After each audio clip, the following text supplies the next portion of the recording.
In our fifth and final example, we are asked to find the vertex of this quadratic. We know that a quadratic has a vertex that is going to be in a coordinate point form. So in order to get ourselves started, realizing that we only have two of our terms for the standard form, let's put in the third term, acknowledging that the term that is missing is there in the center with a simple x. From this we can determine that our A number is 1, our B number is 0, and our C number is 79/10. While that fraction does seem scary, don't worry, it's going to be just fine. As hinted in the lesson introduction, if you need to find the vertex of a quadratic giving the standard form of an equation, this is a two-step process.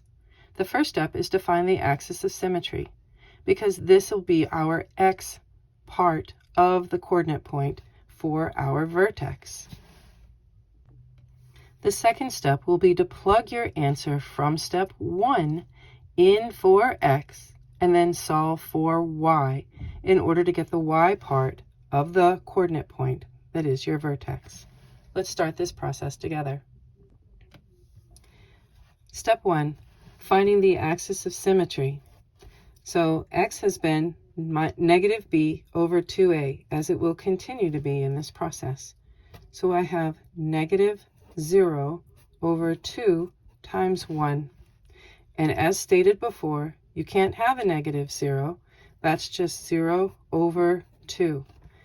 And as stated before in a reminder, that 0 divided by any number in the whole wide world is still 0. And this is the x part of your vertex. Step 2 of this process is to take your answer from step 1 of x and plug it in for those x values so that you can solve for y. So we learned that x is 0. Let's place the 0 in where the x's are and then simplify our equation. If you use a high-powered calculator, this is really easy and helpful. So 0 squared plus 0 times 0 plus 79 over 10. When you put that in your calculator, or just work that through, because 0 squared is 0, plus 0 times 0 is still 0, 0 plus 0 makes nothing, leaving you only with 79/10.